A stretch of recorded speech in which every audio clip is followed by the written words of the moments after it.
Le mariage, ce n'est pas une course. Ce n'est pas parce qu'on a béni 3 filles cette année que toi aussi cette année seulement. Le mariage n'est pas une course. Marie-toi en réfléchissant correctement. Est-ce que la personne que tu as choisie t'attire? Que Dieu nous aide.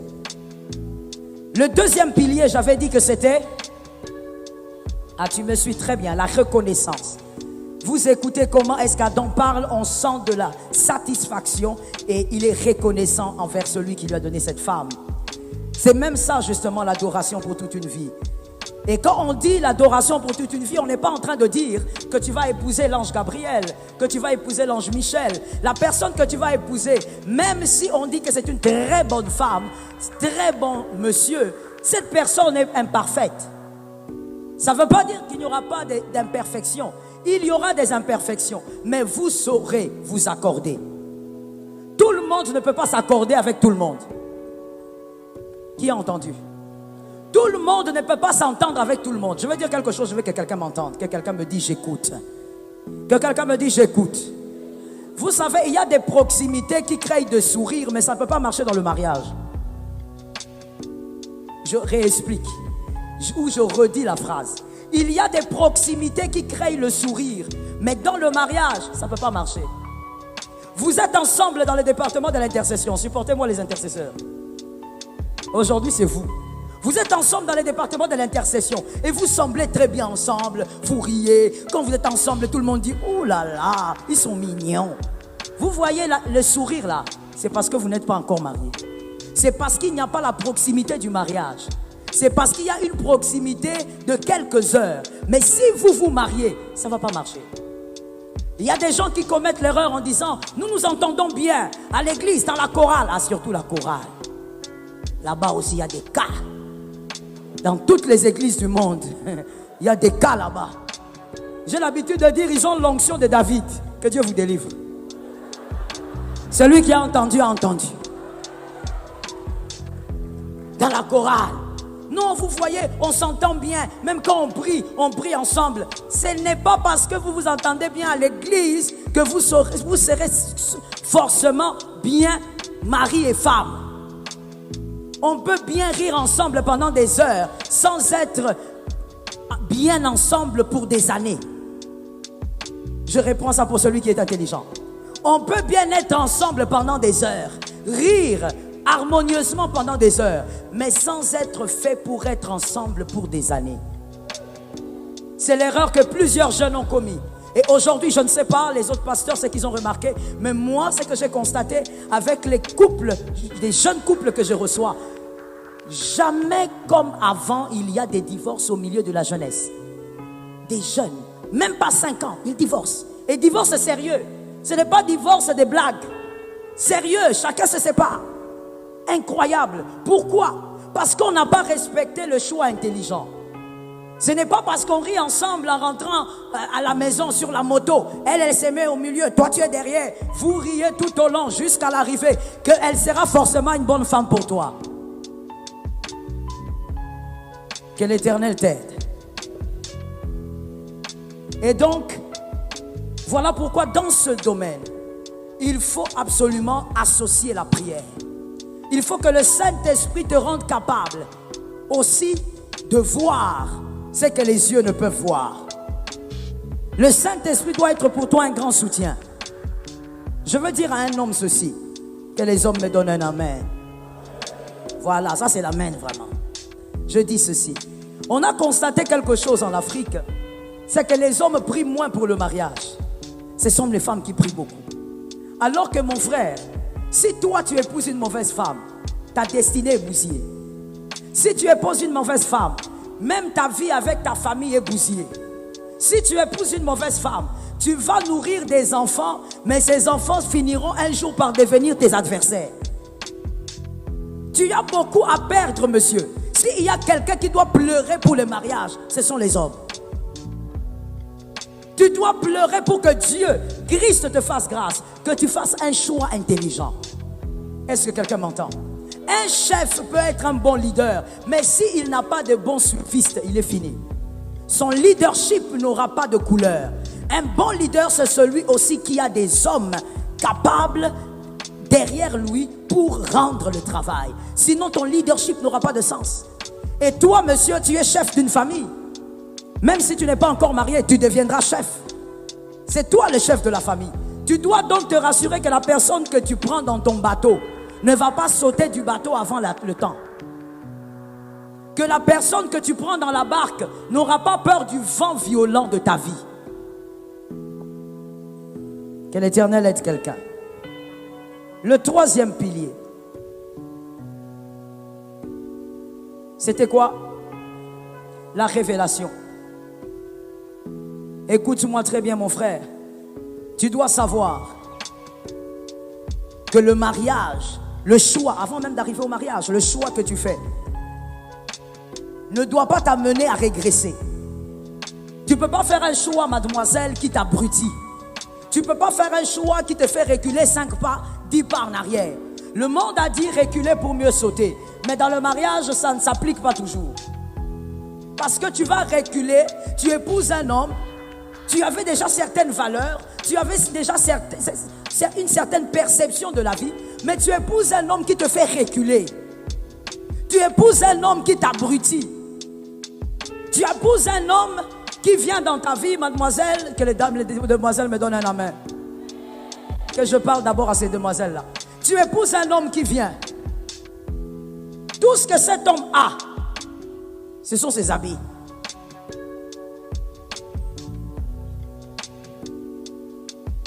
Merci mon frère. Tout ce qu'il a, ce sont ses habits. Il vient dans ta vie, il sait que tu travailles. Dès qu'il arrive, il commence d'abord par tout sucer comme un sangsue. Un homme, moi je ne sais pas, que les femmes vraiment, que Dieu délivre les femmes. Toi tu es une jeune soeur, tu travailles. Le monsieur quand il vient dans ta vie, dans la drague là, que quelqu'un me dise la drague. Ah, il parle bien. Dis-moi la drague. Dans la drague là, dans le kit de drague là, le monsieur commence d'abord par te dire, de poser la question. Première question, tu t'appelles comment? Deuxième question, tu es payé combien? Hein? Ça c'est pas la drague. Ça c'est ce qu'on appelle un braqueur de banque. Hein? Tu connais la Casa de Papel? Hein, tu connais pas, hein? Faut aller chercher. Ça c'est la Casa de Papel. Il est le professeur. Il veut braquer. Donc toi, dès que tu arrives dans la vie de la pauvre fille, tu ne demandes même pas quelles sont ses ambitions de la vie. Non, tu es payé combien? J'ai appris que tu travailles à la banque. Tu es payé combien? Et quand il vient dans ta vie, c'est à lui que tu donnes le transport tous les jours. Tous les jours, tu lui donnes l'argent du Coca, Fanta pour l'université. Tu es sa fiancée ou tu es sa maman? C'est maintenant qu'il faut me dire. C'est maintenant qu'il faut me dire. Je place l'équilibre en disant, on peut aider quelqu'un, mais j'ai l'habitude de dire aux jeunes sœurs, on aide celui qui n'est pas paresseux. C'est-à-dire que on dit bien aider. Même la femme, on a dit c'est une aide. C'est-à-dire tu rajoutes à ce qu'il y a. Toi, tu n'as rien. Tu ne cherches aussi rien. Tu connais toutes les séries de novelas. Mais tu viens dans la vie d'une fille. Elle paye ton taxi. Elle s'occupe de toi. Elle s'occupe de tout au fait. Et toi tu es là comme un sangsue. J'ai dit à une jeune sœur, sors de cette relation toxique. Tu n'as pas dit amen alors que je sais que tu es dedans. Mais les filles sont bizarres. Et c'est comme ça que vous les verrez dans nos bureaux. Ah pasteur, priez pour moi. Il m'a blessé. J'ai tout donné. Qui t'a dit qu'on donne tout? Un fiancé, on ne donne pas tout. Jusqu'au jour où il va te mettre l'anneau, on te bénit ici. C'est là maintenant que tu peux tout donner. C'est ton mari. Tu peux le soutenir comme tu veux. Mais un fiancé, tu donnes tout pourquoi? Une fois, il y a une soeur qui est venue comme ça pleurer au bureau. Pasteur, j'ai tout donné vraiment. Louis, pendant 3 ans, je lui ai dit, ma soeur, il faut te lever. Lève-toi, lève-toi. Maman, tu dis quoi? J'ai dit, lève-toi. Prends le mouchoir, essuie ton visage. Essuie les larmes. J'ai dit, ma soeur, tu es aventurière. Tu es aventurière. Tu n'as même pas raison de pleurer. 3 ans avec un homme. Tu dis, tu l'aides parce que tu veux qu'il devienne entrepreneur. Mais pendant 3 ans, il ne fait rien. Et toi, tu ne vois pas. Je pose la question aux hommes intelligents, à ceux qui lisent la Bible. Adam, lorsqu'elle est venue voir, plutôt Ève, lorsqu'elle est venue voir Adam, elle est arrivée dans un jardin. Je pose la question, est-ce qu'elle est arrivée dans un jardin?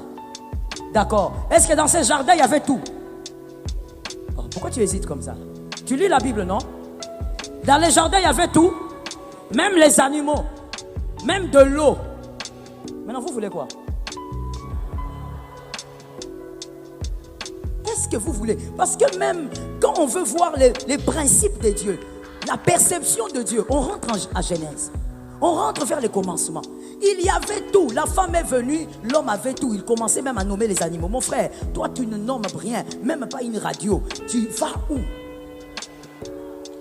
Parce que actualiser, si on veut actualiser, nommer les animaux voudrait dire que l'homme soit capable de dire, voici, j'ai entrepris, j'ai même, je ne sais pas, une petite boutique, j'ai entrepris, je vends des oranges, je vends ceci. Ça veut dire que tu dois nommer.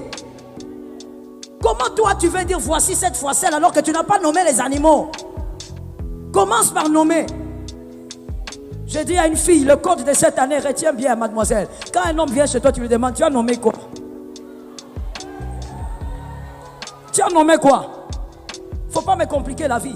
Aujourd'hui, vous avez transformé les pasteurs, je ne sais pas, en marabout ou en quoi.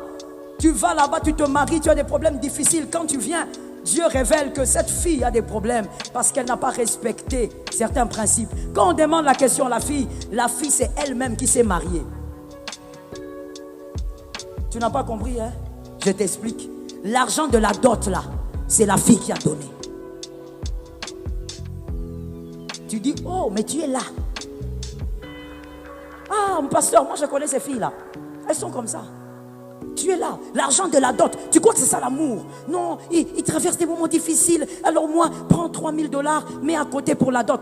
Une femme ne se dote pas. Si dans votre coutume il y a la dot, une femme ne peut pas se doter. Mais ça c'est quoi? Le problème c'est quoi? Tu veux aller au-delà des limites. Tu crois que c'est l'amour. Je dis ceci, même une femme mariée, et je parle aussi aux femmes mariées, je dis, même quand on veut aider son mari, on veut aider un homme, on n'aide pas son homme à devenir paresseux. On aide son homme à se relever et à relever les défis. J'ai besoin de 3 amen. On n'aide pas son homme à devenir paresseux, même marié. Tu es là, tu te bats et ton homme il est seulement là, il prend les pieds, il met sur le canapé. Il connaît tous les noms des séries, Ricardo et Levanto. Et tu dis quoi? Moi je suis une bonne aide. Tu n'es pas une bonne aide. Parce que ta première mission en tant qu'épouse, c'est d'être capable d'amener cet homme à accomplir sa destinée. Que l'Éternel te soit favorable. Je dis donc à quelqu'un que l'Éternel te permette, te donne la rêve. Quand tu rencontres quelqu'un, cette personne ne doit pas t'abrutir. Cette personne ne doit pas te regresser. Cette personne doit te propulser. On rencontre quelqu'un pour que les bonnes choses que l'on a s'amplifient. Comme je le disais, la personne aura aussi des défauts, mais c'est une manière aussi d'aider cette personne à devenir meilleure malgré ses défauts. On ne rencontre pas une femme, un homme pour quitter le niveau 10 vers le niveau 5.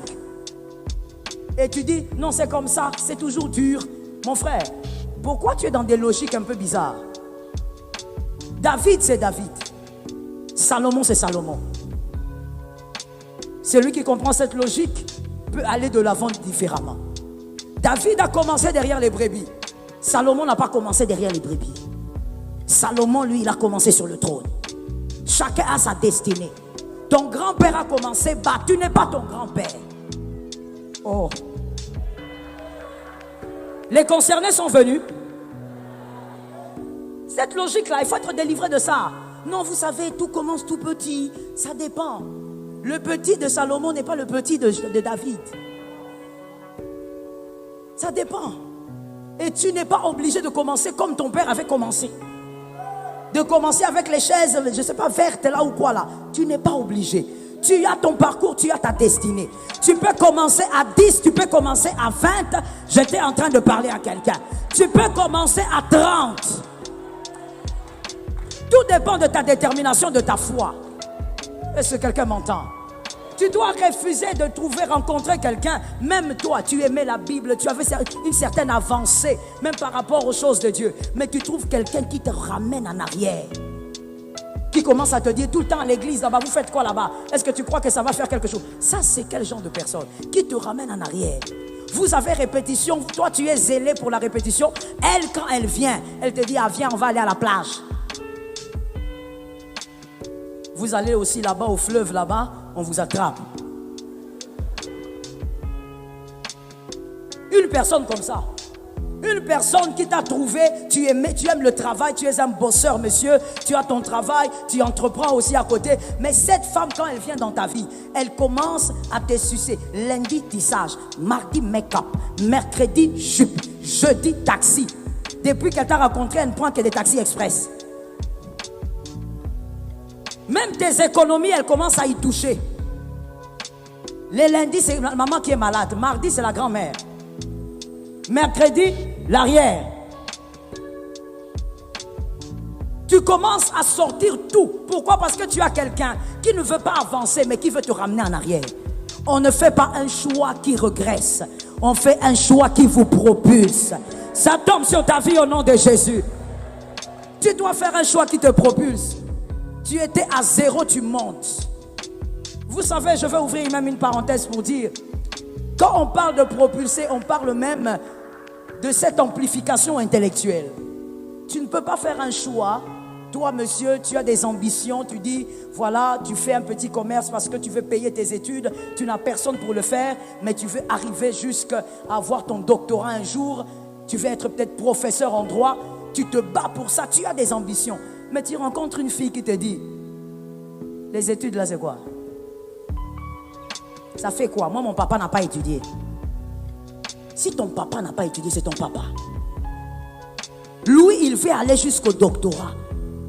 Quelqu'un comme ça, tu ne peux pas faire chemin avec. La personne va toujours te tirer vers le bas. Que l'Éternel t'aide à avoir un homme ascenseur. Une femme ascenseur. Une personne qui te hisse vers le haut. Est-ce que quelqu'un m'entend?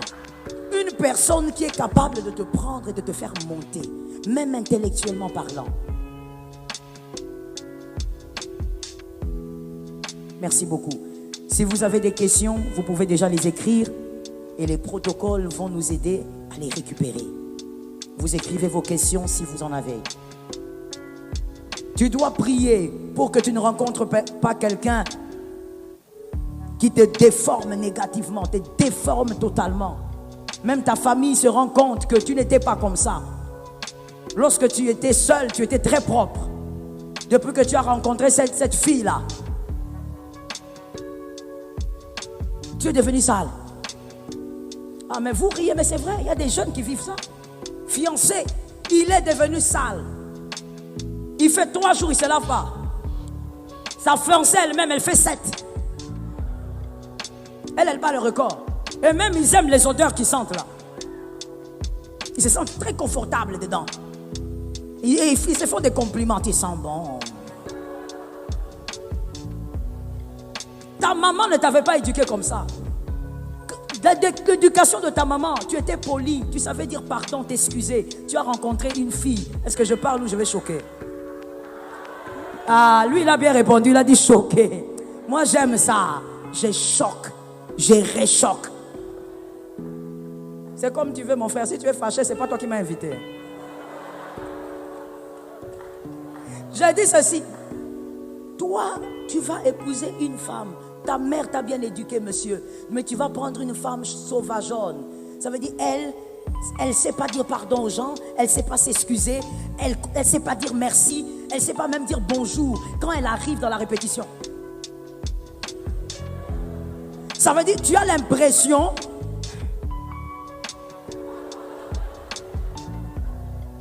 Tu as l'impression qu'elle ressemble à un animal là. Je ne veux pas citer, hein. Sinon...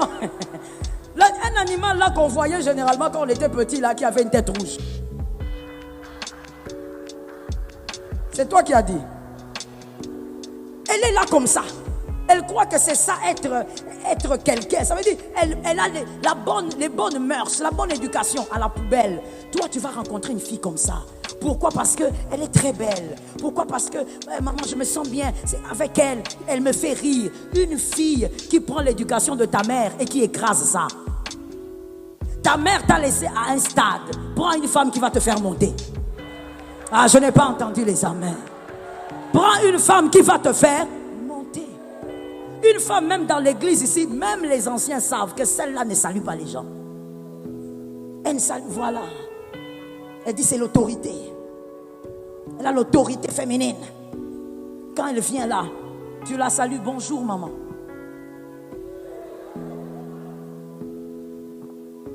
Tu te poses la question, elle dort dans les airs ou elle dort seulement en bas?